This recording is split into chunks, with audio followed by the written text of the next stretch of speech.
Hello friends, कैसे हैं आप सभी लोग। आई होप आप सभी लोग अच्छे होंगे। मैं सुनील कुमार स्वागत करता हूं आपके अपने चैनल क्रैकर जीएस एकेडमी में। दोस्तों, हम यहां पर बात करें तो रोज़ एक ना एक टॉपिक लेकर आ रहे हैं। जैसे अगर हम बात करें दोस्तों, हमारी इंडियन ज्योग्राफी की सीरीज़ चल रही है।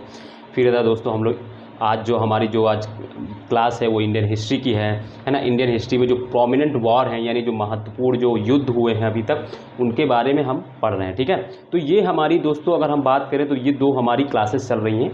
तो दोस्तों ये दोनों का टाइमिंग जो अगर है तो मैं बताऊं तो दोस्तों MWF यानी मंडे, वेडनेसडे, MWF यानी मंडे, वेडनेसडे एवं फ्राइडे दोस्तों हम दोस्तों इंडियन ज्योग्राफी पढ़ रहे हैं। क्या पढ़ रहे हैं दोस्तों?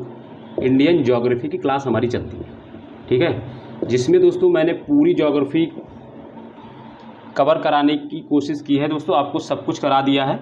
अभी जो हमारा टॉपिक चल रहा है वो ट्राइब्स है, और दोस्तों ट्राइब में ऑलरेडी 4 क्लासेस हो चुकी हैं, यानी ट्राइब्स टॉपिक चल रहा है। भारत की जो जनजातियाँ हैं दोस्तों, उनके बारे में हमारी क्लासेस चल रही हैं।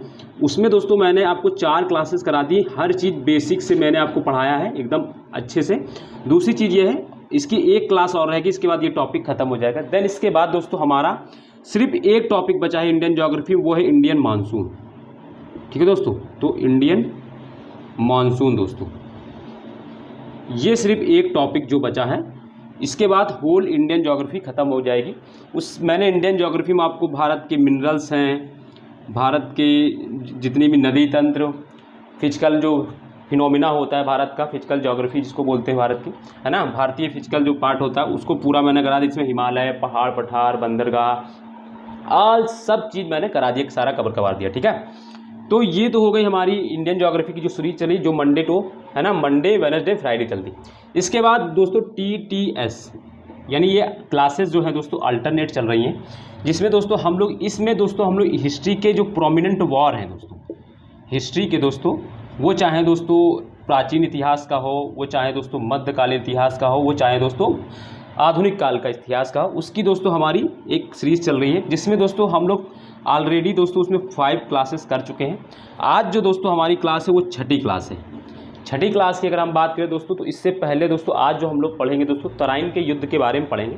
ठीक है, तराइन के 2 युद्ध हुए उनके बारे में, और मोहम्मद गौरी के आक्रमण, है ना। ठीक है, इसके बारे में आज हम लोग पढ़ेंगे, ये हमारा आज का टॉपिक है।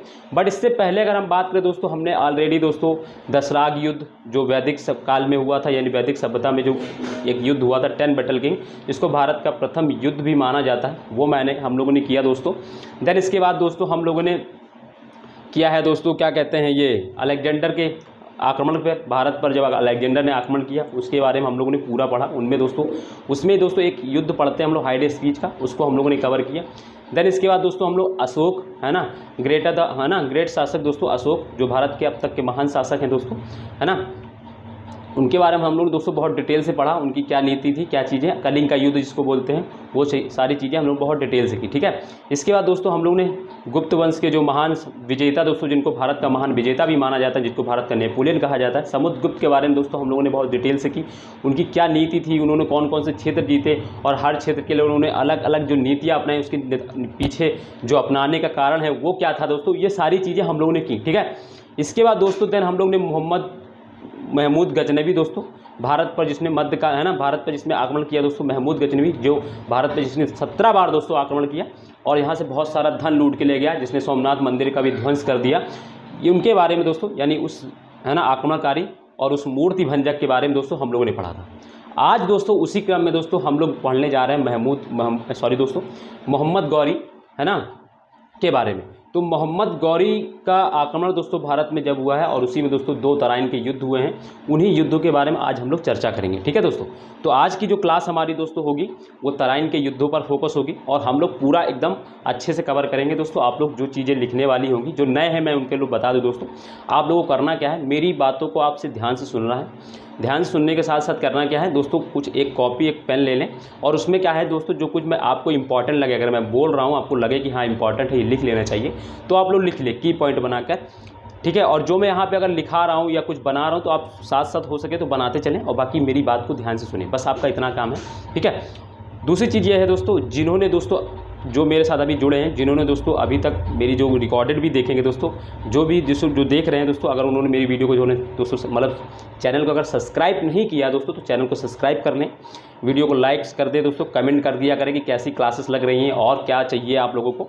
तो आप लोग बताएं टॉपिक, तो मैं आपको उसी से थोड़ा रिलेट कर दूंगा। और एक चीज़ मैंने आपको बता दिया है कि हम यहाँ युद्ध पढ़ रहे हैं, तो ऐसा नहीं कि सिर्फ युद्ध पर ही फोकस रहते, हम और भी भारत का जो संरचना होती है उसको भी समझ लेते हैं, और भारत के जो युद्ध के उस युद्ध के आसपास का जितना भी घटनाक्रम होता है, जहाँ से क्वेश्चन बनते हैं दोस्तों, वो सारी चीज़ें हम लोग करते हैं। और आज भी दोस्तों मैं आपको ऐसी कुछ नई चीज़ें बताऊँगा जो आप शायद कहीं पढ़े हों, आप किसी भी बुक में पढ़े हों, शायद आपको ना मिले, और शायद आपने आज तक ऐसे लोगों का नाम भी, जो मैं आज बताऊँगा वो शायद हो सकता है आप लोगों ने नाम भी वैसे ना सुने।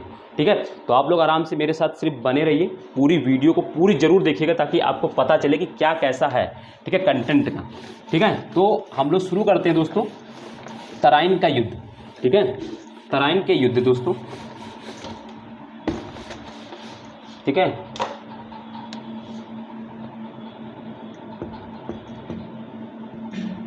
तराइन के युद्ध। हम तराइन के युद्ध क्यों लिख रहे हैं दोस्तों? कि ये तराइन के युद्ध हैं, तराइन का युद्ध नहीं है, इसमें 2 युद्ध हुए हैं। ठीक है ना, तो इसलिए हम लोग तराइन के युद्ध लिख रहे हैं।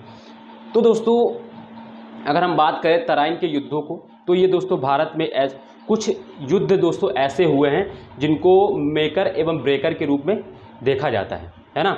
मेकर मतलब दोस्तों मतलब बनाना, और ब्रेकर मतलब तोड़ना। मतलब कुछ भारत के इतिहास में कुछ युद्ध दोस्तों ऐसे हुए हैं जिन्होंने दोस्तों क्या किया, एक साम्राज्य को और एक सत्ता को दोस्तों ब्रेक कर दिया, यानी तोड़ दिया, ख़त्म कर दिया, और उसके बाद अपनी सत्ता को और दूसरी सत्ता स्थापित कर ली। उन्हीं में से कुछ युद्ध हुए हैं।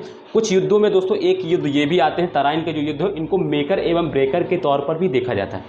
और ये एक ऐसा युद्ध है जिसको भारत की भारतीय इतिहास के विभाजक रेखा के तौर पर भी देखा जाता है ना।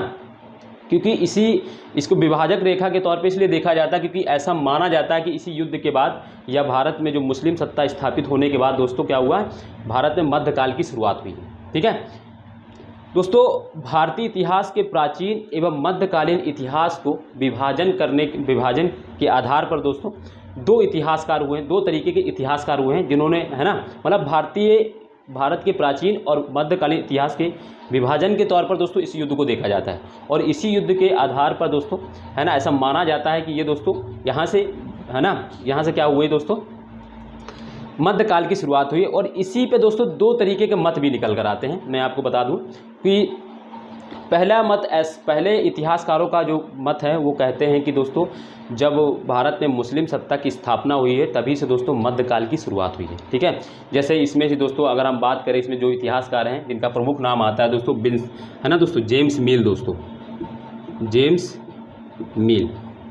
ठीक है दोस्तों, जेम्स मिल कहते हैं कि भारत में जो है मध्यकाल की शुरुआत मुस्लिम सत्ता की स्थापना, यानी मोहम्मद गौरी जब तराइन का युद्ध द्वितीय तराइन का युद्ध जीत लेते हैं, उसके बाद क्या होता है, मुस्लिम सत्ता की स्थापना हो जाती है भारत में। और उसी मुस्लिम सत्ता की स्थापना के बाद दोस्तों क्या हो, यहाँ से मध्यकाल की शुरुआत हो जाती है। ये कौन मानते हैं दोस्तों? जेम्स मिल ने दोस्तों भारत के इतिहास को दोस्तों 3 भाग में डिवीजन किया है। पूरे भारत के इतिहास को 3 कालों में बांट के रखा है। इनकी पुस्तक का, जिस पुस्तक में दोस्तों इन्होंने बताया है, उसमें दोस्तों वो पुस्तक है the history of British India. क्या है पुस्तक का नाम दोस्तों? The history of British India,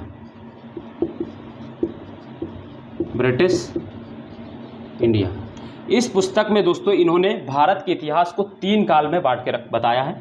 कौन कौन से वो 3 काल हैं अगर मैं बात करूं तो दोस्तों, पहले को दोस्तों ये बोलते हैं हिंदू काल।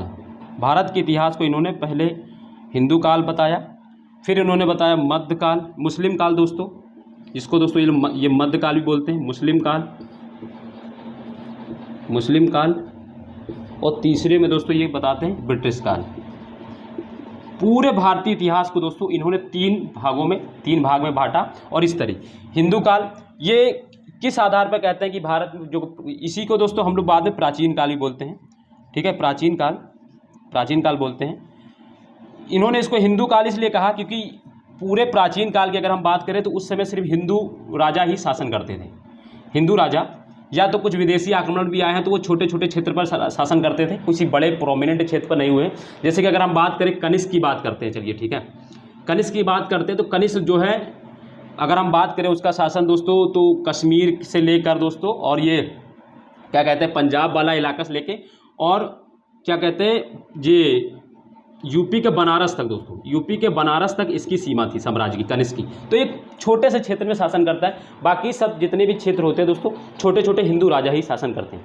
तो इसीलिए दोस्तों इसने दोस्तों क्या किया है कि जो प्राचीन काल है उसको हिंदू काल कहा है, क्योंकि वहाँ पे जो शासन करने वाले लोग थे वो हिंदू थे, तो इसी ने इसने यहाँ पे दोस्तों इसको हिंदू काल कहा है। फिर इसके बाद दोस्तों इसने मध्य काल को दोस्तों क्या कहा है, मुस्लिम काल कहा है। क्यों दोस्तों, क्योंकि यहाँ पे दोस्तों क्या होता है, मोहम्मद गौरी के आक्रमण के बाद दोस्तों 1192 से लेकर और दोस्तों 1757 तक मैं कह दूँ तो ज़्यादातर जो डोमिनेंट है ना 1757 तक अगर मैं कह दूँ तो दोस्तों क्या होता है, यहाँ पे सिर्फ मुस्लिम ही डोमिनेंट होते हैं। हालांकि छोटे छोटे क्षेत्रीय राजा होते हैं बट डोमिनेंट जो होते हैं, जो जिनका प्रभुत्व जो होता है भारत में, वो दोस्तों मुस्लिम होते हैं। मुस्लिम में अगर हम बात करें जैसे कि दोस्तों है ना, चाहे तुम हम गुलाम वंश को ले लें जो दिल्ली सल्तनत है, जिसमें दोस्तों हम लोग खिलजी वंश पढ़ते हैं, गुलाम वंश पढ़ते हैं, सैयद वंश पढ़ते हैं, तुगलक वंश पढ़ते हैं ना, लोधी वंश पढ़ते हैं। ये सारे जो वंश हैं सब दोस्तों एक लंबे समय तक दोस्तों इन्होंने भारत में शासन किया है और दोस्तों ये सारे मुस्लिम थे, ठीक है। इसके बाद चाहे फिर मुगल काल हम देखें तो मुगल काल भी दोस्तों मुस्लिम ही शासन था। तो इसीलिए दोस्तों इन्होंने जो जेम्स मिल है मुस्लिम मध्य काल को दोस्तों मुस्लिम काल कहा और इसी आधार पर ये दोस्तों भारत के जो मुस्लिम जो इतिहास जो क्या कहते हैं तराइन के युद्ध या मोहम्मद गौरी के आक्रमण के बाद से ही दोस्तों इसको मध्यकाल की शुरुआत मान लेते हैं। इसी तरह दोस्तों इन्होंने ब्रिटिश काल कहा। 1757 के बाद दोस्तों ये ब्रिटिश शासन की भारत में पहली बार किसी युद्ध को जीतते हैं और एक सत्ता, हालांकि अगर पूर्ण तरीके से देखा तो 1764 के बक्सर के युद्ध में दोस्तों ये भारत के बंगाल को जीत लेते हैं और बंगाल का प्रत्यक्ष नियंत्रण कर लेते हैं और धीरे धीरे क्या होता है, ये बंगाल को प्रत्यक्ष नियंत्रण में लेने के बाद ठीक है ये सारी चीज़ें इनकी चलने लगती हैं। तो ये ब्रिटिश काल इन्होंने कहा इसको, क्योंकि यहाँ पे ब्रिटिश शासन आ गए थे, ठीक है। और इसी को दोस्तों क्या कहते हैं, वो आधुनिक काल भी कहते हैं। तो ये तो दोस्तों जेम्स मिल की बात हो गई, जिन्होंने कहा है कि दोस्तों ब्रिटिश सत्ता दोस्तों मुस्लिम सत्ता यानी मोहम्मद गौरी के आक्रमण के बाद और ब्रिटिश सत्ता स्थापित हो गई भारत में और वहीं से दोस्तों क्या होती मध्यकाल की शुरुआत होती। ये तो दोस्तों क्या हो, ये इतिहासकार हैं, ये इंपीरियलिस्ट इतिहासकार हैं दोस्तों, यानी साम्राज्यवादी इतिहासकार हैं जो दोस्तों भारत के बारे में कभी अच्छा लिख ही नहीं पाते हैं, कभी अच्छा लिखा ही नहीं इन्होंने, ठीक है। बहुत सारे जो साम्राज्यवादी इतिहासकार हुए हैं वो हमेशा भारत को छोटा ही दिखाने का कोशिश उन्होंने किया है, क्योंकि अगर दोस्तों वो भारत को अगर आप बड़ा दिखा देंगे तो फिर भारत पर जब उन्होंने आक्रमण किया है या भारत पे जो अंग्रेजों ने जो शासन स्थापित किया है जिससे वो कहते थे कि हम महान हैं और हमारे आने से भारत में आधुनिकता आई है, वो सब खंडित हो जाएगी। तो इसी वजह से दोस्तों वो क्या करते हैं, भारत को हमेशा नीचा दिखाने की कोशिश करते हैं चीज़ें, इसीलिए, ठीक है। तो ये सारी चीज़ें हो गई। ये तो दोस्तों पहला तर्क, जो पहला आधार है, जो पहले इतिहासकार हैं जो कहते हैं मध्यकाल की शुरुआत कब से हुई, तो मुस्लिम सत्ता। दूसरे जो हैं, दूसरे खेमे के जो लोग हैं, ठीक है, दूसरे खेमे के लोग हैं जो मार्क्सवादी हैं दोस्तों, मार्क्सवादी, ठीक है। मार्क्सवादी में अगर हम बात करें दोस्तों, चाहे डी कोशाम्बी को ले लीजिए, ठीक है, डी कोशाम्बी हैं, रोमिला थापर है, राम शरण शर्मा है ना, मोहम्मद हबीब हैं दोस्तों जो मध्यकाल के इतिहास को लिखते हैं स्पेशली। ये कुछ इतिहासकार हैं जो दोस्तों मार्क्सवादी इतिहासकार हैं, जिन्होंने कहा है कि मुस्लिम सत्ता या किसी धर्म विशेष की भारत पे सत्ता स्थापित होने से हम भारत के इतिहास का विभाजन नहीं कर सकते। उस आधार पर हम भारत का विभाजन नहीं कर सकते, क्योंकि एक धर्म विशेष की सत्ता स्थापित होने से हम भारत का विभाजन नहीं कर सकते। हाँ, हम ये देखते हैं कि भारत में अगर कोई बड़ा चेंजिंग हुआ है, कोई आर्थिक, राजनीतिक, सांस्कृतिक, ये सारी चीज़ें जहाँ पे चेंजिंग हुई है, उस आधार पर हम क्या कर सकते हैं कि भारत के मध्यकाल को और भारत के प्राचीन काल को हम डिवीज़न कर सकते हैं। तो उन्होंने जब इस सब चीज़ों पे रिसर्च किया और इन सब चीज़ों, तो उन्होंने दोस्तों फ्यूडलिज्म, मतलब फ्यूडलिज्म दोस्तों सामंतवाद जिसको बोलते हैं दोस्तों, सामंतवाद से दोस्तों क्या है मध्यकाल की शुरुआत मानते हैं। सामंतवाद की शुरुआत दोस्तों यह क्या है, इसको दोस्तों पूर्व मध्यकाल भी बोला जाता है, पूर्व मध्यकाल। और इसका टाइम पीरियड जो होता है 8वीं शताब्दी से लेकर दोस्तों 8वीं शताब्दी से लेकर दोस्तों 12वीं शताब्दी तक, ठीक है दोस्तों, 12वीं शताब्दी तक। इसी को दोस्तों पूर्व मध्यकालीन बोलते हैं, ठीक है, पूर्व मध्यकालीन है ना इतिहास बोलते हैं। और यहीं से दोस्तों ये कहते हैं कि मध्यकाल की शुरुआत होती है ना। उन्होंने दोस्तों सांस्कृतिक भारत पर क्या सांस्कृतिक प्रभाव पड़ा, सामंतवाद दोस्तों हम लोग पढ़ते हैं ये है ना, ये जब हम लोग एंशिएंट हिस्ट्री पढ़ते हैं। और दोस्तों क्या है कि दोस्तों यहीं से दोस्तों ये क्या करते हैं, पूर्व मध्यकाल की शुरुआत मानते हैं। और यानी यहाँ से ये दोस्तों जो मार्क्सवादी खेमे हैं वो दोस्तों कहाँ से मानते हैं, तो 8वीं शताब्दी से मध्यकाल की शुरुआत मानते हैं।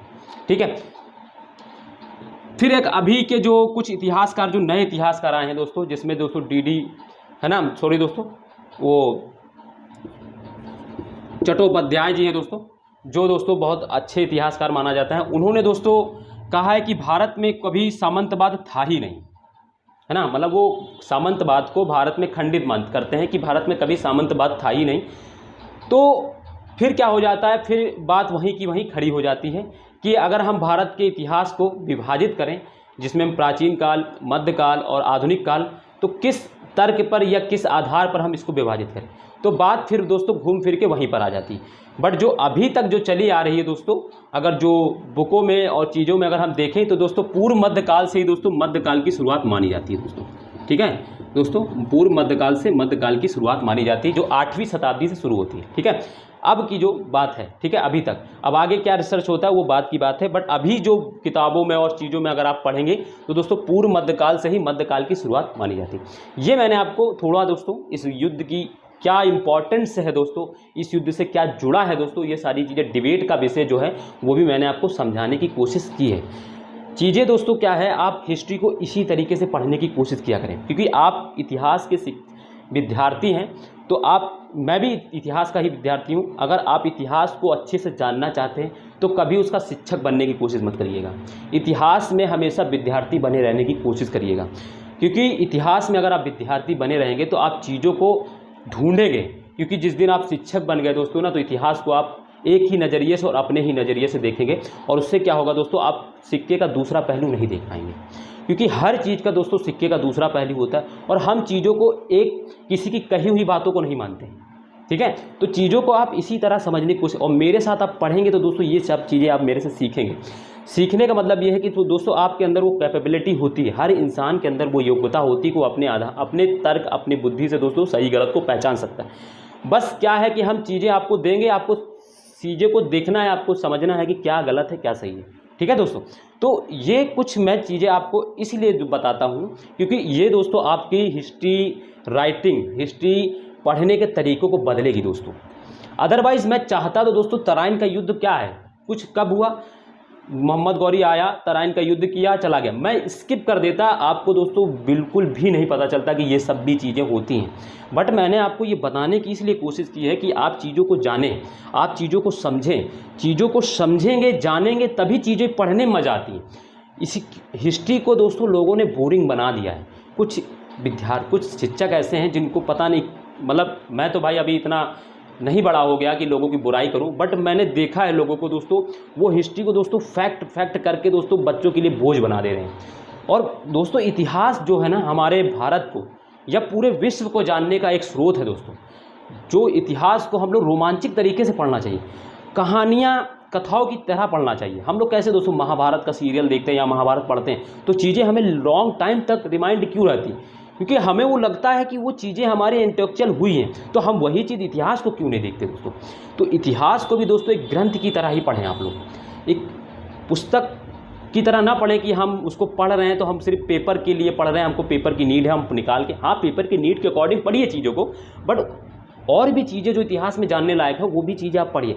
आप अपने जब इतिहास को ही नहीं जान पाएंगे तो आप किसी भी फील्ड में जाएंगे दोस्तों, कोई भी फील्ड आपकी जो रहेगी, मैं आपको यहाँ पर थोड़ा इंगेज कर रहा हूँ चीज़ों को समझाने के, तो इसलिए थोड़ा टाइम अगर ज़्यादा तो मेरे सॉरी, बट अब ये जानिए दोस्तों कि आप जब किसी सेवा में जाएंगे, मान लीजिए किसी स्टेट पीसीएस में हो या किसी भी सेवा में अगर आप जाते हैं, तो आप क्या है दोस्तों, आपको जब तक उस जगह की या वहाँ का क्या बायोग्राफी था या क्या हिस्ट्री थी या क्या ज्योग्राफल है ना, ये सारी चीज़ें जब नहीं पता होगी तो आप उसमें क्या काम कर लेंगे, वहाँ की क्या भाषा थी, क्या कैसे चीज़ें डेवलप हुई, तो ये सब चीज़ें हमारी दोस्तों इतिहास है। इतिहास को दोस्तों इतिहास की ही तरह पढ़ें, ठीक है, समझ गए मेरी बात को ना। तो दोस्तों ये सब चीज़ें मैं आपको हर चीज़ में दोस्तों, आपको इसी तरह मैं हर टॉपिक में हर चीज़ में आपको इसी तरह डेवलप करूँगा। मैं हिस्ट्री पढ़ाऊँगा तो आपको हिस्ट्री में दोस्तों इसी तरह के कुछ कॉन्सेप्ट बताऊँगा जो आपको दोस्तों बोझ नहीं लगेंगे। आपको मैं जब ज्योग्राफी पढ़ा रहा हूँ तो दोस्तों मैंने ज्योग्राफी में इतना हाई लेवल, लो से दोस्तों मैंने जीरो से उठाया, लोगों को ऊपर तक ले जाने की कोशिश की है। जिस तरीके से क्वेश्चन बन सकते हैं मैंने आपको उस तरीके के क्वेश्चन बनाने की कोशिश, बताने की कोशिश की। तो ये सब चीज़ें मैं दोस्तों आप लोगों के लिए चीज़ें कर रहा हूँ, तो आप दोस्तों मेरे लिए थोड़ा सपोर्ट करें। और चीज़ें दोस्तों आप अगर देख रहे हैं तो मैं आपको गारंटी दे सकता हूँ दोस्तों, आप मेरे साथ पढ़िए, आपको चीज़ें मैं बदल दूंगा, आपका थॉट ही बदल दूंगा आपको, ठीक है। हिस्ट्री पढ़ने का या ज्योग्राफी, मैं जो भी सब्जेक्ट पढ़ाता हूँ दोस्तों, तो मैं ऐसा नहीं कि सिर्फ आया और लेके चला आया, कुछ भी पढ़ा के चला गया, नहीं दोस्तों। मैं आपको वही पढ़ाऊँगा जो आपके जीवन में, आपके पेपर में आपके लिए उपयोगी है। क्योंकि दोस्तों जीवन में हर चीज़ उपयोगी होती और जीवन की उपयोगिता के आधार पर हमें पढ़ना चाहिए दोस्तों। जिस दिन हम जीवन की उपयोगिता के आधार पर पढ़ने लगेंगे दोस्तों, तो हमारे पेपर वैसे ही निकल जाएंगे, ठीक है। तो चलिए दोस्तों हम आगे फिर बात करते हैं, ज़्यादा टाइम नहीं लेके। तो दोस्तों आपको अगर मेरी वीडियो अच्छी लग रही है तो मैं एक बात वही कहूँगा कि दोस्तों वीडियो को शेयर करें, लाइक करें दोस्तों, कमेंट जरूर कर दिया करें कि कैसी लगी वीडियो, ठीक है। और मैं आपको बता दूं दोस्तों ना, हिस्ट्री तो आप मेरे साथ ना आँख मूंद कर पढ़िए दोस्तों, मेरे पर ट्रस्ट करके पढ़िए दोस्तों। आप हिस्ट्री हो चाहे ज्योग्राफी दोस्तों, आप मेरे साथ ट्रस्ट करके पढ़िए, एक बार पढ़ लीजिए, देन इसके बाद दोस्तों आप खुद अदर जगह दोस्तों आप जाके देखिएगा दोस्तों किस तरीके से लोग पढ़। कुछ मैं बता रहा हूँ ना, यूट्यूब की दुनिया दोस्तों ऐसी दुनिया है ना जो सागर है, सागर, जिसमें दोस्तों आप 1 लोटा 2 लोटा नहीं, पूरा जितना भरना चाहे भर सकते हैं। बट वही है ना कि आपके लिए वो जो भर रहे हैं वो कितना उपयोगी है, आपके लिए जो भर रहे हैं वो कितना उपयोगी। तो आप भले ही पूरे सागर से 1 बूंद ले, मगर आपके लिए वो 1 बूंद ही उपयोगी होनी चाहिए दोस्तों, ठीक है। तो दोस्तों आप उसी, कुछ लोग दोस्तों जो पढ़ा रहे हैं यूट्यूब पे, मैं ऐसा नहीं कह रहा हूँ कि नहीं पढ़ा, अच्छा पढ़ाते हैं, है ना, आप उनको पढ़िए दोस्तों, मैं ये नहीं कह रहा हूँ, ठीक है। बट आप हर जगह दोस्तों आप ये मत ट्रस्ट, मतलब ये ना करा करें कि आप जाएं वहाँ 2 क्लास की चले गए, रुके उनको सुने दोस्तों। क्योंकि आप जब तक उनको सुनेंगे नहीं, देखेंगे नहीं, तब तक आपको उनकी ट्यूनिंग और आपकी ट्यूनिंग नहीं बन पाएगी। 2-4 क्लासेज जब आप करेंगे ना तो आपकी ट्यूनिंग बनने लगती। तो मेरे साथ भी दोस्तों आप ऐसे ही, आपको मैं बता दूँ, आप मेरी पहली क्लास अगर आप देख रहे हो तो आप मेरे से, आप अभी आपको कंफर्ट फील हो रहा होगा, मैं ये गारंटी दे सकता हूँ, ठीक है। तो चलिए दोस्तों हम फिर अब आते हैं दोस्तों, तो तराइन के युद्ध की हमने बात बता दी, क्या हम लोग क्या दोस्तों, इसीलिए इसको दोस्तों मेकर एवं ब्रेकर के तौर पर भी देखा जाता है युद्ध। यानी एक सत्ता है ना, भारत में मुस्लिम सत्ता की स्थापित हो गई, और दोस्तों क्या हुआ है कि जो पृथ्वीराज चौहान की सत्ता हुई खत्म हो गई, ठीक है। इसी तरह के कुछ और युद्ध हुए हैं, जैसे कि अगर हम बात करें पानीपत का प्रथम युद्ध, जिसमें क्या हुआ है दोस्तों कि इसके बाद क्या हुआ दोस्तों, लोधी वंश समाप्त हुआ है दोस्तों। तो और क्या हुआ दोस्तों, बाबर की सत्ता, मुगल वंश की स्थापना हो गई है, ठीक है दोस्तों। फिर इसी के बाद दोस्तों हम पानीपत के द्वितीय युद्ध को देखते हैं, जो दोस्तों वास्तविक संस्थापक दोस्तों, है ना। फिर इसी के बाद दोस्तों हम प्लासी का युद्ध दोस्तों जिसमें देते हैं, है ना, 1757 का जो प्लासी का युद्ध है, ये भी दोस्तों मेकर एवं ब्रेकर के तौर पे देखा जाता है, ठीक है दोस्तों। जिसमें क्या हुआ, ब्रिटिश सत्ता की स्थापना में दोस्तों एक कदम था, एक कदम वो आगे बढ़े थे। फिर बक्सर का युद्ध दोस्तों जो, ठीक है। इसी के बाद दोस्तों हम लोग देखते हैं कि 1761 का पानीपत का तृतीय युद्ध दोस्तों, जिसमें क्या होता है, अहमद शाह अब्दाली ने दोस्तों क्या किया है, मराठों को पराजित कर दिया। ये भी दोस्तों एक मेकर एवं ब्रेकर के तौर पे देखा जाए। तो कुछ युद्ध दोस्तों भारत में ऐसे हैं जिनके बारे में दोस्तों आपको जानकारी डिटेल से होनी ही चाहिए, आप अगर इतिहास की विद्यार्थी हैं, आप अगर अच्छा जानना चाहते हैं, क्योंकि ये दोस्तों, और इन पर दोस्तों अगर PCS, स्टेट PCS हो या UPSC हो, क्वेश्चन बार बार आते रहे, रिटर्न दोस्तों मेंस में क्वेश्चन आते हैं। तो आप दोस्तों इनको अच्छे से पढ़ें, क्योंकि ये इतिहास का एक रूट चेंज कर दिया इन युद्धों ने, है ना। तो उस जब वो रूट चेंज हुआ है तो दोस्तों जो इतिहास, जो क्या कहते हैं, जो पेपर बनाने वाले होते तो वो दोस्तों क्वेश्चन पे फोकस वहीं करते। आजकल क्वेश्चन ये नहीं पूछा कब हुआ, कहाँ हुआ, ये नहीं पूछा जाता। क्वेश्चन ने, पेपर, युद्ध ने क्या चेंज कर दिया दोस्तों, उस युद्ध के बाद क्या चेंज हो गया, ये सारी चीज़ें आती हैं, ठीक है। तो चलिए दोस्तों हम लोग फिर आते हैं तराइन के युद्ध। उससे पहले दोस्तों तराइन का युद्ध किसके बीच हुआ है, तो मोहम्मद गौरी और पृथ्वीराज चौहान के बीच में हुआ है। तो हम सबसे पहले ये जानते हैं कि मोहम्मद गौरी कौन था, कहाँ से आया है, ये सारी चीज़ें जानते हैं, फिर हम लोग तराइन के युद्ध पे आ जाते हैं, ठीक है। तो मोहम्मद गौरी,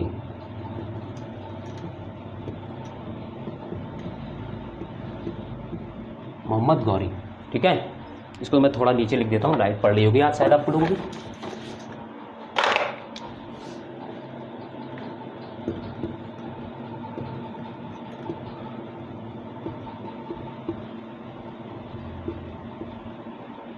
ठीक है दोस्तों, मोहम्मद गौरी, ठीक।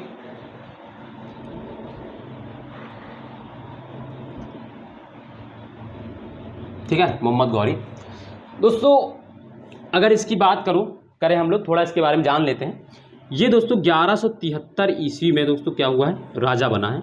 कहाँ का दोस्तों, जहाँ पे दोस्तों हमने महमूद गजनवी की क्लास पढ़ाई थी पिछली क्लास में, महमूद गजनवी के बारे में। तो जहाँ पे दोस्तों महमूद गजनवी शासन करता था, वहीं का ये गजनी प्रदेश का दोस्तों शासक बना। ठीक है, तो 1173 ईस्वी में दोस्तों ये भारत वो क्या हुआ, गजनी का शासक बना। ठीक है, गजनी का जब ये शासक बना है दोस्तों, तो मैं आपको बता दूं, तो फिर इसके बाद दोस्तों इसका एक रूट रहा है, मैं आपको थोड़ा इसको समझा देता हूं मैप बना के। 1173 ईस्वी में दोस्तों ये क्या बना है, गजनी का शासक बना है। ठीक है, मैं आपको थोड़ा कुछ समझाना चाह रहा हूँ, मैप के थ्रू पे आप जान जाएंगे इसको थोड़ा। ठीक है, इधर दोस्तों ये था उज्बेकिस्तान,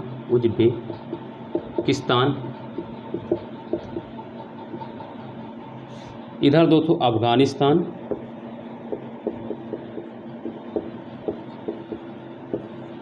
और ईरान दोस्तों इधर ही है ना, नॉर्थ भारत के इधर ही वह है ना। ठीक है दोस्तों, इधर दोस्तों क्या है दोस्तों, यहाँ पे दोस्तों मुल्तान, सिंध, और फिर यहीं से होते हुए दोस्तों ये आया गुजरात। मैं थोड़ा आपको एक चीज़ समझाना चाहता हूँ, आप भी ऐसे मैप अगर कॉपी में अगर बनाना है तो आप लोग बना सकते हैं इसको। ठीक है, और इधर दोस्तों ये है पाकिस्तान से दोस्तों दिल्ली, पंजाब, हालांकि पाकिस्तान जो उस समय था, पंजाब जो पाकिस्तान में ही था। इसके बाद दिल्ली दोस्तों, दिल्ली के बाद दोस्तों बंगाल। ये मैं आपको एक स्ट्रक्चर बना दे रहा हूँ, इसी रूट पे दोस्तों इनको पढ़ना रहेगा। देखो, जो मोहम्मद गौरी था दोस्तों, वो अफगानिस्तान के गजनी प्रदेश के शासक था, हालांकि उसने पूरे अफगानिस्तान को जीत लिया था। ठीक है दोस्तों, तो वो अफगानिस्तान में शासन करता था, और अफगानिस्तान के पास के जो नॉर्थ में दोस्तों है ना, उत्तर है ना, सॉरी दोस्तों, नॉर्थ ईस्ट वाला जो प्लेस है ईरान का दोस्तों, इसको उसने दोस्तों जीत लिया था। तो ईरान के कुछ क्षेत्र में भी दोस्तों इसका शासन था। फिर और इसने दोस्तों उज्बेकिस्तान, जहाँ पर दोस्तों देखो इससे पहले जो महमूद गजनवी था दोस्तों, महमूद गजनवी था, उसने भी दोस्तों मैंने पढ़ाया कि उसने भी दोस्तों क्या किया था, उज्बेकिस्तान पर अपनी सत्ता स्थापित करने के लिए, मध्य एशिया में अपने प्रभाव बढ़ाने के लिए दोस्तों उसने ही भारत के मूर्तियों को तोड़ा, भारत के है ना, ये सारी चीज़ें स्टोरी मैंने पढ़ाई थी। तो उसने महमूद गजनवी ने दोस्तों में उज्बेकिस्तान के पर है ना मतलब आक्रमण किया था, और इसने भी दोस्तों उज्बेकिस्तान को जीता था। ठीक है, जीता। और अब इसके बाद दोस्तों अगर हम बात करें कि दोस्तों बाबर भी दोस्तों देखो क्या है, उज्बेकिस्तान से ही आता है। अभी हम लोग थोड़ा उसको लिंक करेंगे। तो ये देखो इसके बाद क्या होता है, ये दोस्तों अफगानिस्तान से के बाद दोस्तों ये क्या करता है, उज्बेकिस्तान को जीतता है, और उज्बेकिस्तान के बाद दोस्तों ये आता है फिर इधर। ठीक है, इसके बाद दोस्तों ये क्या करता है, ये फिर चलता है मुल्तान से होते हुए दोस्तों ये आता है सिंध को जीतने के बाद दोस्तों ये सिंध, अभी दोस्तों मुल्तान सिंध दोस्तों क्या है, भारत का हिस्सा था, क्योंकि पहले जब तक भारत से पाकिस्तान विभाजित नहीं हुआ था तब तक दोस्तों ये भारत का हिस्सा था। 1947 में भारत और पाकिस्तान का विभाजन हो गया, तो उससे पहले तो दोस्तों पाकिस्तान भारत के अंदर था। तो ये सिंध, और इसने क्या किया, 1175 ईस्वी में दोस्तों क्या किया है, मुल्तान और सिंध पर दोस्तों आक्रमण किया है, और इनको जीतने के बाद दोस्तों ये बढ़ा है गुजरात की ओर। ठीक है दोस्तों, तो ये भारत पे सबसे पहले किस रूट से आया है, तो हम लोग देखते हैं कि दोस्तों मुल्तान, पेशावर पूरा जीतने के बाद, पेशावर जीतने के बाद दोस्तों क्या हुआ, मुल्तान सिंध से होते हुए दोस्तों ये आया गुजरात के क्षेत्र में। और दोस्तों महमूद गजनवी की अगर हम बात करें तो वो कैसे आया था दोस्तों, वो आया पाकिस्तान के पंजाब प्रांत से होते हुए, भटिंडा होते हुए दोस्तों, हरियाणा पेशावर होते हुए है ना, मथुरा से बुंदेलखंड होते हुए फिर गुजरात आया दोस्तों। तो उसका रूट दोस्तों ये है, बट ये पहले जब आ रहा है तो ये पहले मुल्तान सिंध होते हुए दोस्तों गुजरात आया पहले। ठीक है, तो दोनों का रूट भी समझ में आ गया आप लोगों को, दोनों को कंपेयर करके भी पढ़ लिया। हालांकि एक ही प्रदेश से आए हैं और दोनों की स्ट्रेटजी देखो दोस्तों अलग अलग है। ठीक है, तो ये आप लोगों को आई होप समझ में आ गया ये चीज़ें। ठीक है, तो इसको बना लेंगे, मैं अभी इसको और भी बताऊंगा इसके बारे में। ठीक है, तो ये मुल्तान सिंध होते हुए 1175 ईस्वी में दोस्तों इसने क्या किया है, से ये भारत के लिए निकला है दोस्तों। 1175 ईस्वी में दोस्तों क्या किया, मुल्तान और सिंध को जीत लिया है। मुल्तान सिंध को जीतने के बाद दोस्तों ये गुजरात पहुंचा है, और दोस्तों इसके गुजरात आने का, पहला भारत में आने का रीज़न यही था क्योंकि इससे पहले जो था आक्रमणकारी महमूद गजनवी, जो इसका है ना महमूद गजनवी, उसने क्या हुआ था, उसको दोस्तों यहाँ से बहुत सारा धन और संपदा प्राप्त हुई थी। उसी लालच में दोस्तों क्या हुआ था, महमूद गौरी गुजरात में आक्रमण करने आया था, क्योंकि वो दोस्तों भारत से बहुत सारा धन और संपदा लूटना चाहता था। ठीक है, तो उसी एम से आया था जिस एम से दोस्तों महमूद गजनवी लूट के यहाँ से ले गया था, उसी के थ्रू उसको जानकारी मिली थी कि यहाँ पे बहुत सारा धन और बहुत सारी संपदा है, इसीलिए दोस्तों उसने पहले गुजरात में आक्रमण किया यहाँ पे लूटने के प्लान से। ठीक है, क्योंकि यहाँ से जानते हैं हम लोग कि महमूद गजनवी बहुत सारा धन ले गया था। ठीक है, तो इसलिए दोस्तों उसने पहले गुजरात पर आक्रमण किया। अब हम बात करते हैं दोस्तों गुजरात के बारे में भी कुछ थोड़ा बता देते हैं आप लोगों को। दोस्तों जब इसने गुजरात पर आक्रमण किया था उस समय दोस्तों गुजरात पे सोलंकी वंश का शासक था। जब मोहम्मद गौरी ने गुजरात पर जब आक्रमण किया दोस्तों, तो उस समय दोस्तों गुजरात में सोलंकी वंश का शासक था। और सबसे बड़ी विडंबना यह थी कि जिस साल दोस्तों 1178 की मैं बात बता रहा हूँ, 75 से निकला है ये जीतते हुए, 1178 में दोस्तों गुजरात पहुँचा। सोलंकी वंश के जब इसने सोलंकी वंश पर आक्रमण किया है, उस समय दोस्तों सोलंकी वंश के जो राजा थे उनका देहांत हो गया था उसी समय। ठीक है, देहांत हो गया था, उससे पहले मतलब थोड़ा दिन पहले ही देहांत हो गया था। और उनका जो पुत्र था भीम सेकंड दोस्तों, भीम द्वितीय, वो अल्प वयस्क था, मतलब अभी वयस्क नहीं था, बहुत छोटा था वो शासन कर रहा था। भीम द्वितीय वयस्क था, है ना। तो इसी की संरक्षिका भीम द्वितीय की जो माता थी, या जिसकी है ना उन्हीं की माता थी, उन्हीं को संरक्षिका भी बोलते हैं, नायिका देवी, नायिका, रानी नायिका भी बोलते हैं इनको। मैं इधर लिख दे रहा हूँ, बहुत इंपॉर्टेंट नाम मैं बता रहा हूँ, रानी नायिका। आपको इतिहास पढ़ाने वाले आपको इस नाम को बहुत कम ही लोग जानते हैं कि रानी नायिका कौन थी। मैं इनके बारे में अभी आपको बताऊंगा। ठीक है, भीम द्वितीय दोस्तों की संरक्षिका के रूप में उस समय रानी नायिका दोस्तों क्या कर रही थी, गुजरात पर शासन चला रही थी। क्योंकि दोस्तों वहाँ के जो राजा थे उनकी डेथ हो गई थी, और भीम द्वितीय जो थे अल्प वयस्क थे, तो उनकी संरक्षिका के रूप में दोस्तों ये राजमाता भी थी वहाँ की, क्या कर रही थी, रानी नायिका दोस्तों वहाँ का शासन चला रही थी गुजरात का। ठीक है, और उसी समय दोस्तों क्या हुआ, मोहम्मद गौरी ने गुजरात पर आक्रमण किया। किस पर्पस से, लूटने के पर्पस से। जैसे महमूद गजनवी बहुत सारा धन लूट के ले गया था। बट यहाँ हुआ क्या कि दोस्तों रानी नायिका ने दोस्तों क्या किया है, मोहम्मद गौरी को हरा दिया। सबसे बड़ी बात दोस्तों, मोहम्मद गौरी को दोस्तों क्या हुआ, रानी नायिका ने, एक युद्ध है दोस्तों, आप लोग, मैं बता रहा हूँ इसको, आप किसी युद्ध बुक में पढ़ डालेगा, आपको बुक में मिलेगा ना ये नाम, युद्ध कयाद्रा का युद्ध दोस्तों, इसको बोलते हैं कयाद्रा का युद्ध। ये कब हुआ, 1178 में दोस्तों, 1178 ईस्वी में दोस्तों युद्ध हुआ है। कयाद्रा के युद्ध में दोस्तों क्या हुआ, रानी नायिका ने दोस्तों क्या किया, मोहम्मद गौरी को हरा दिया, और मोहम्मद गौरी का जो लूटने का प्लान था वो बर्बाद हो गया। और फिर मोहम्मद गौरी दोस्तों वापस अपने अफगानिस्तान चला गया। ठीक है, अफगानिस्तान चला गया। तो ये रानी नायिका है दोस्तों। मैं आपको बता दूं दोस्तों, किसी भी इतिहासकारों ने रानी नायिका को वो सम्मान नहीं दिया है दोस्तों जो रानी लक्ष्मीबाई को मिला है दोस्तों।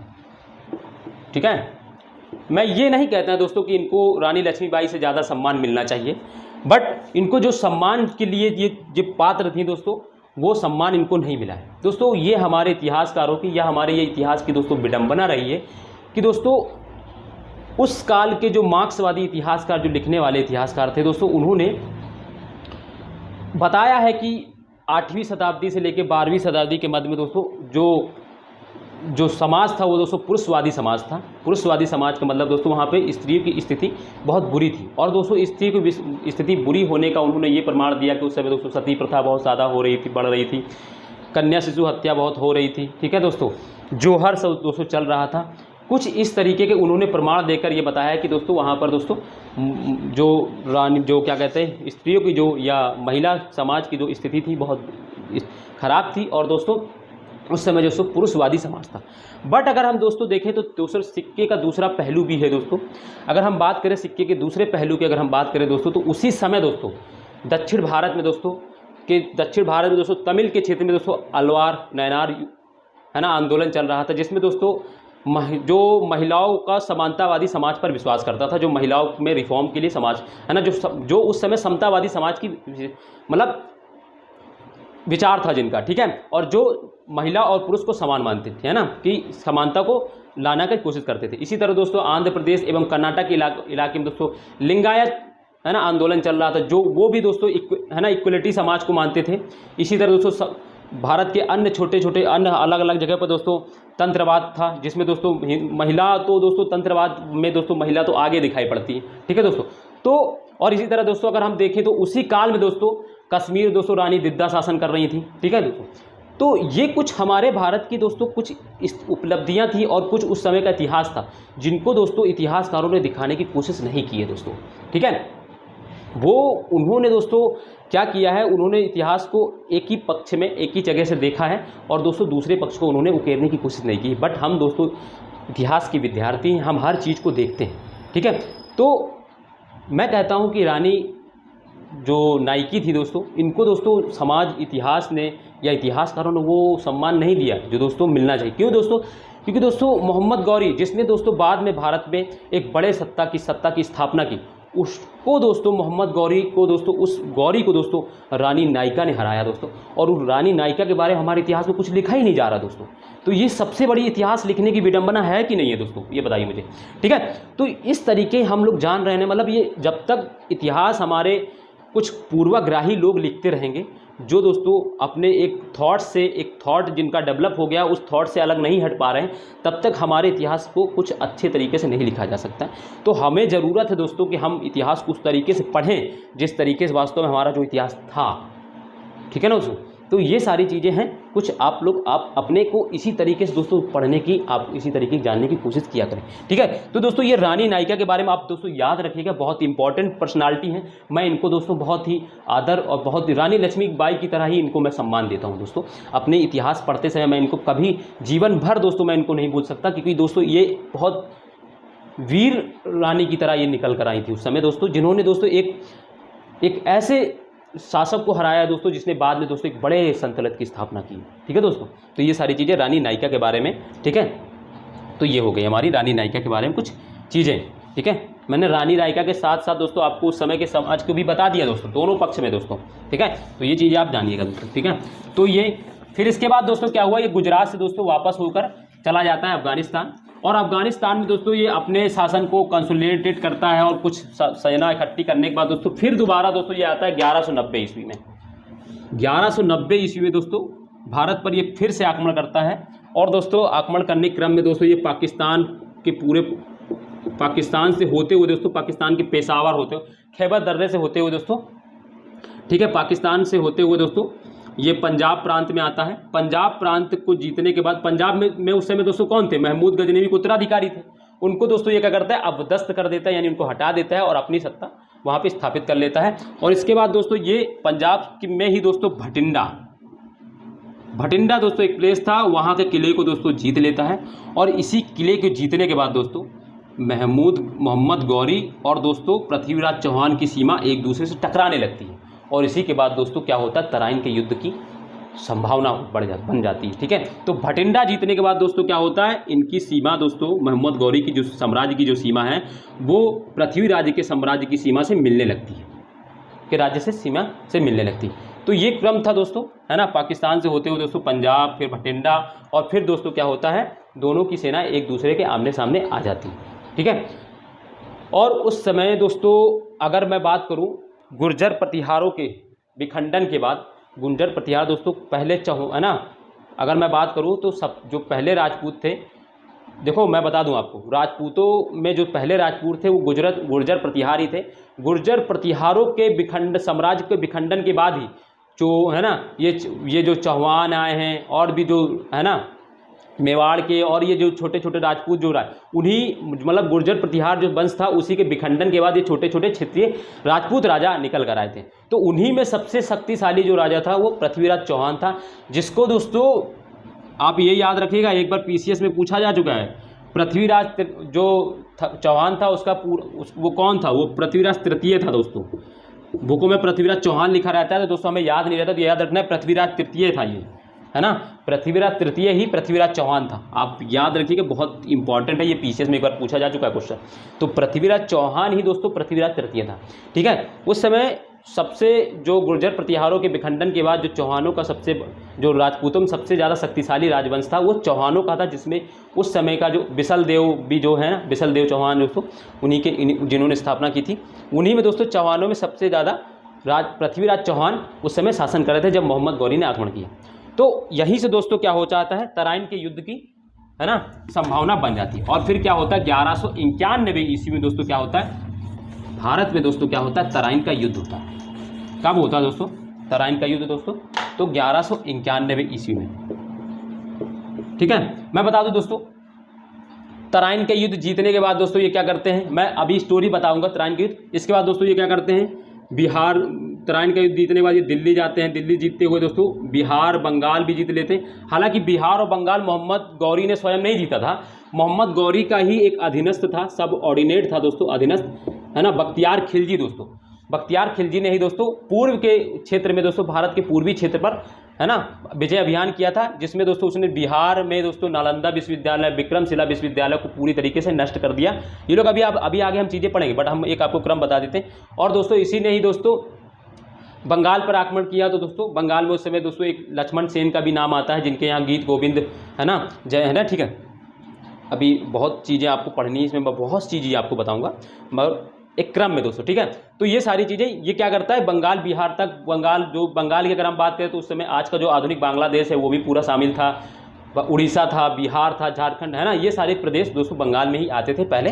तो इन सब पे दोस्तों क्या किया है, बख्तियार खिलजी ने आक्रमण किया, जो दोस्तों मोहम्मद गौरी का ही सबऑर्डिनेट था। ठीक है, ये चीज़ वहाँ पे होगी। अब हम आते हैं यहाँ पे तराइन के युद्ध में दोस्तों। तो तराइन का युद्ध दोस्तों 1191 ईस्वी में हुआ है, पहला तराइन का युद्ध। किनके मध्य हुआ है दोस्तों, तो पृथ्वीराज चौहान दोस्तों सब लोग जानते हैं, बट मैं आपको जो लिखा रहा हूँ दोस्तों आप वही लिखिएगा, मोहम्मद गौरी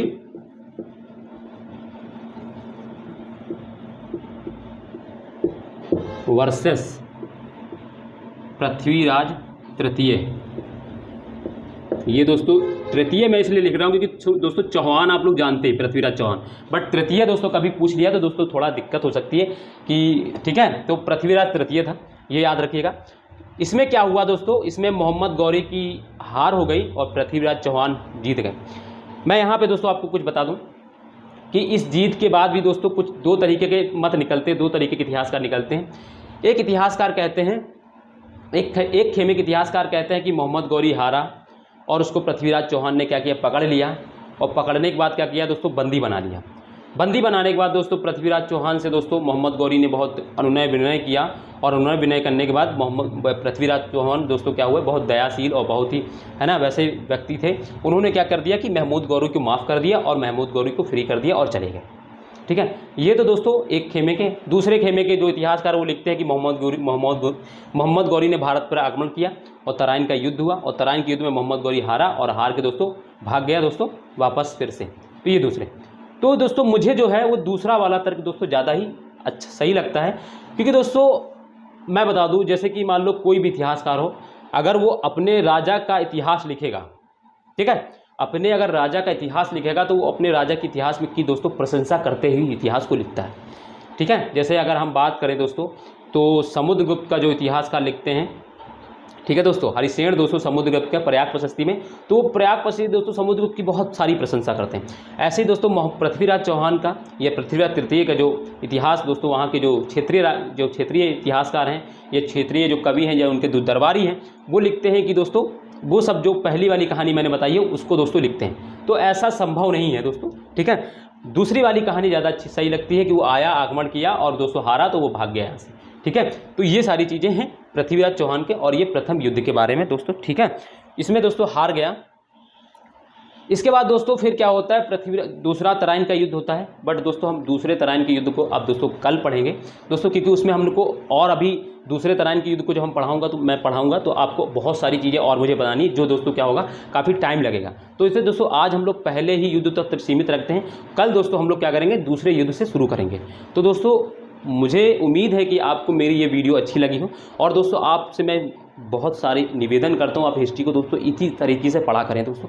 हाँ, किसी से भी दोस्तों और किसी तरह का दोस्तों आप एक संग्रह या चीज़ें करने की हिस्ट्री को उस तरीके से ना पढ़ें जिस तरीके से लोग पढ़ा रहे हैं, या लोग आप पढ़ने की कोशिश चाह रहे हैं कि पढ़ें। दोस्तों हिस्ट्री को थोड़ा लॉजिकल तरीके से पढ़ें, थोड़ा आप अपने पढ़ने का तरीका बदलें दोस्तों, क्योंकि हम जान रहे हैं कि दोस्तों 20-22 साल के हो गए हैं और अभी तक चीज़ें हम दोस्तों नहीं अगर बदल पा रहे हैं तो चीज़ें दोस्तों फिर दिक्कत में हैं। ठीक है, तो चीज़ों को दोस्तों अपने जितनी पावर है उस अकॉर्डिंग पढ़ने की कोशिश किया करें, चीज़ों को अच्छी तरीके से पढ़ें दोस्तों, जानने के पर्पज़ से पढ़ें दोस्तों, तो आपको चीज़ें अच्छी लगेंगी दोस्तों। अदरवाइज़ ऐसा लगेगा कि हम बस काम चलाओ पढ़ ले रहे हैं और निकल रहा है हमारा, ठीक है। तो ये सारी चीज़ें तो, और दोस्तों अगर मेरी वीडियो आपको अगर अच्छी लग रही है दोस्तों, तो दोस्तों वीडियो को दोस्तों एंड तक जरूर देखने के लिए दोस्तों धन्यवाद जिन्होंने पूरी वीडियो देखी है। दूसरी चीज़ ये दोस्तों कि जिन्होंने दोस्तों अभी तक चैनल को सब्सक्राइब नहीं किया दोस्तों, चैनल को सब्सक्राइब कर लें। दूसरी चीज़ दोस्तों मैं आपसे बहुत ज़्यादा निवेदन करता हूँ कि दोस्तों वीडियो को शेयर जरूर कर दिया करें, ताकि उन लोगों तक जिनके लिए मैं दोस्तों यहाँ आया हूँ, जो वाकई में जो चाहते हैं अच्छा नॉलेज लेना, तो आप वहाँ तक आप उसको पहुँचाएँ दोस्तों। और मेरा यही पर्पस है कि दोस्तों फ्री में मैं वो सब चीज़ दूंगा दोस्तों, जो लोग बहुत सारा पैसा लेने के बाद भी दोस्तों नहीं मिल पाता उन लोगों को, मैं वो हर चीज़ आपको देना चाहता हूँ दोस्तों, ठीक है दोस्तों। तो चलिए दोस्तों, और हाँ दोस्तों टेलीग्राम मैंने चैनल को लिंक इस डिस्क्रिप्शन पड़ा हुआ दोस्तों, उसको दोस्तों जरूर ज्वाइन कर ले टेलीग्राम को, क्योंकि दोस्तों मैं यहाँ हालांकि टेलीग्राम मैं यहीं पे सब चीज़ें करा देता हूँ, बट टेलीग्राम ज्वाइन करने से आपको ये फ़ायदा होगा कि कभी कभी क्या करता है, मैं कोई चीज़ ऐसी होती है जो फैक्चुअल होती है, तो उसको मैं आपको PDF के तौर पर आपको दे देता हूँ वहाँ पर, तो आप वहाँ से PDF को ले लें और दोस्तों आपको वहाँ से प्रिंट आउट कर ले, चीज़ें को पढ़ लिया करें। बाकी नहीं तो मैं सारी चीज़ें यहीं बोर्ड पर खुद पढ़ाता हूँ, खुद लिखाता हूँ और खुद समझाता हूँ। मैं PDF पे विश्वास नहीं करता हूँ, क्योंकि दोस्तों PDF दोस्तों एक बुक की तरह ही मैं मानता हूँ, जो हम लोग बुक खरीद के ले आते हैं उसको दोबारा कभी पढ़ते नहीं हैं। इसी तरह दोस्तों PDF होता है, उसको हम लोग क्या करते हैं, संग्रहित कर लेते हैं, और संग्रहित करने के बाद वो एक अलमारी में रखी रहती है, उसको दोबारा पढ़ने की कोशिश नहीं करते हैं। तो आप चीज़ें समझने की और जो मैं यहाँ लिखा रहा हूँ उसको लिखने की कोशिश ज़्यादा किया करें। बहुत से लोग ऐसे हैं जो सोच रहे होंगे कि दोस्त मैं थोड़ा टाइम ज़्यादा लेता हूँ, लिखता हूँ चीज़ें तो टाइम ज़्यादा लग जाती, वो दोस्तों मैं आप लोगों के लिए ही कर रहा हूँ। क्योंकि दोस्तों जब आप खुद से लिखेंगे, खुद से जब आप नोट्स सेल्फ नोट्स बनेंगे, तो दोस्तों आपको चीज़ें ज़्यादा समझ में आएंगी, आपको सब पता रहेगा कि मैंने यहाँ पे ये चीज़ें लिखी हुई हैं, ठीक है। तो फिर दोस्तों आज हम लोग यहीं तक विराम रखते हैं, और दोस्तों आप लोग पढ़िए, जमकर पढ़िए, अच्छे से पढ़ाई कीजिए दोस्तों, और जो आप चाहते हैं भगवान की दुआ से आपको वो सारी चीज़ें मिल जाएँ, ठीक है दोस्तों। तो हम लोग दोस्तों इसी के साथ फिर परसों मिलेंगे, कल तो नहीं मिलेंगे, बट कल मैं कुछ नया आपको कराऊँगा वो, ठीक है। ज़रूर दोस्तों आप चीज़ों को देखा करें, मेरी जो ज्योग्राफी के जो करना चाहते हैं दोस्तों, वो ज्योग्राफी की भी सीरीज़ दोस्तों देख लें, वो वहाँ पे मैंने डिटेल से करा दिया, ठीक है दोस्तों ज्योग्राफी। तो चलिए दोस्तों इसी के साथ बाय, जय हिंद दोस्तों।